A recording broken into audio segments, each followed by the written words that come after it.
You ever look at the news and it just feels like everything is happening all at once? It's a lot. So today, we're going to do something a little different. We're going to zoom in on just one day, August 9th, 2025, to see how a conflict halfway across the world can ripple through the markets and right into the wild world of crypto. Let's untangle these threads. So what does happen when all this stuff collides? I mean, war, money, tech, it's the question we've got to ask to really get what's going on. Because none of these things happen in a vacuum, right? A single event over there can create a massive wave in the stock market, and before you know it, that wave is hitting the world of tech.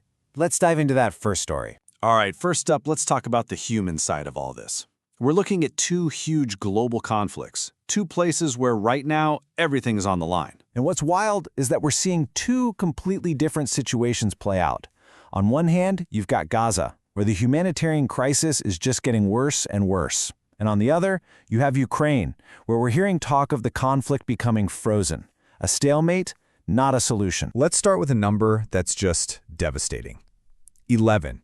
That's the number of Palestinians who have now tragically died of starvation in Gaza. And if that wasn't bad enough, get this, 21. 21 people killed just trying to get aid. It really shows you the unbelievable danger people are in, even when they're just looking for food and water to stay alive. And the sheer scale of this, it's hard to wrap your head around. We're talking about nearly 1 million people. 1 million civilians at risk of being displaced because of Israel's takeover of Gaza City. Think about that. That's like the entire population of a major city, just facing a totally uncertain future. So as you can imagine, the world is watching. The United Nations came out and called it exactly what it is, a dangerous escalation. They're not mincing words. And now the UN Security Council is scrambling to hold an emergency meeting this weekend to figure out what, if anything, can be done. Okay, so while all that is happening, let's pivot to Ukraine, where things are different. The Polish Prime Minister, Donald Tusk, he's suggesting the conflict could become frozen. Now, frozen doesn't mean peace, not at all. It's more like a long-term pause. The shooting might stop, but the underlying crisis is still simmering. And in the background, you've got all this diplomatic maneuvering, even talk of a possible summit between Trump and Putin. See, all that instability we just talked about, it doesn't just stay on the battlefield. No way. It creates these massive shockwaves that ripple right through the global economy. Let's look at how all this tension is hitting the money. And boom, here's a perfect example. A new 39% tariff. That's a big number. The U.S. has apparently slapped this on 1 kilo gold bars, and it looks like it's aimed squarely at gold coming in from Switzerland. So what happened? The markets reacted instantly. Gold futures shot up, hitting a new high of almost $3,500 an ounce. It's the classic playbook, right? When the world gets shaky, investors run to what they see as safe, and that's gold. This tariff was basically like pouring gasoline on that fire. And it's not just gold either. Let's hop over to the UK, where a totally different economic drama is playing out. It really just goes to show how tangled up all this global finance stuff is. So you've got this economic tug-of-war going on. On one side, the Bank of England cuts its interest rate to a 2-year low, trying to get the economy moving. But on the other side, you've got a massive company like Jaguar Land Rover watching its profits get sliced in half. Why? Well, partly because of the fallout from all these global trade policies. Okay, so we've talked traditional money. Now let's jump to the digital frontier.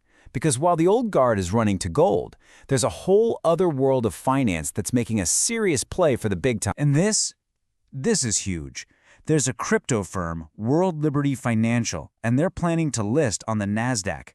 We're not talking small potatoes here. This is a $1.5 billion listing. The message this sends is crystal clear. Crypto isn't some niche hobby anymore. It is hammering on the door of Wall Street. So beyond all those big stories, life just keeps happening, you know, in all its weird, chaotic glory. So let's do a really quick lightning round of some other headlines from this same day. Over in California, you've got the Canyon Fire, just scorching about 5,000 acres near LA. People are being evacuated, and it's messing with major highways like the I-5. Then in New York City, right in Times Square of all places, a shooting injures 3 people. And the reports are saying the suspect might even be a kid. And then, for something completely different and honestly kind of surreal, also in New York, there's an art exhibit that's getting a ton of attention. For what? Paintings made by flies. No, I'm not kidding. Paintings made by actual flies. It's just a bizarre little reminder that all kinds of stuff is going on all the time. And finally, let's check in on the world of sports. The Saudi Arabia Snooker Masters is happening, and all the big names like Ronnie O'Sullivan and Judd Trump are moving on to the next round. Okay, wow. So after that whirlwind of a day, let's just take a breath and try to put it all in perspective. How do all these pieces, from Gaza to gold to, well, art made by flies, how does it all connect? So here's the day in a nutshell. You have the crisis in Gaza getting worse, while Ukraine might be heading for a diplomatic deep freeze. You have markets freaking out over tariffs, and at the exact same time, crypto's making this huge push to go mainstream. And you know, through it all, you've got wildfires, crime, and yes, even fly art. Life just doesn't stop. Which brings us to the big question, right? We've seen how one single day is getting pulled in all these different directions. So what's the story that's really going to shape what comes next? Is it the wars? The money? The tech? That's the one to think about. Thanks for diving in with us.